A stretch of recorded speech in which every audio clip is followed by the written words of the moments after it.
मनुष्य का जीवन भी बड़ा विचित्र होता है। जैसे ही जन्म लेता है एक स्पर्धा में प्रवेश कर जाता है। मनुष्य जन्म लेता है और स्पर्धा आरंभ होती है भाई और बहनों में सर्वश्रेष्ठ बनने की, सबसे आगे रहने की। फिर वो गुरुकुल में जाता है। अब अपने वर्ग में सर्वश्रेष्ठ बने रहने की स्पर्धा आरंभ होती है। अब वो वहां से निकलता है, संसार में आता है तो धन अर्जित करने की स्पर्धा आरंभ होती है।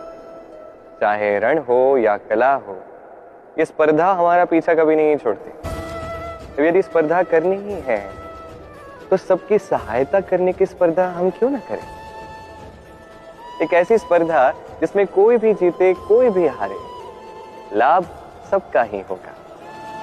तो सब में ऐसे ही प्रेम बांटते रहिए, ऐसे ही आनंद बांटते रहिए।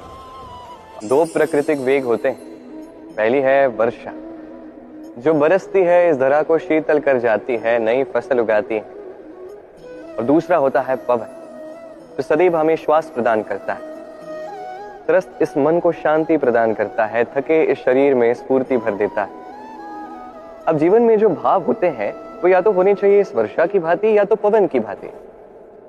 क्रोध, मतभेद, विवाह, ये सब होने चाहिए वर्षा की भांति, अर्थात कुछ समय के पश्चात ही अपने आप ही छिन्न भिन्न होकर चले जाने चाहिए। और यदि पवन की भांति कोई भाव होना चाहिए तो वो है प्रेम, जो सदैव हमें श्वास प्रदान करें, सदैव साथ रहे, जिसे हम अनुभव तो ना कर पाए किंतु ये हमें अनुभव करने के लिए प्राणवायु प्रदान करे।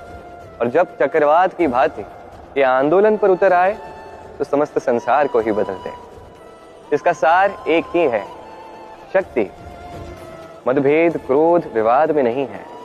शक्ति यदि है तो वो है प्रेम में।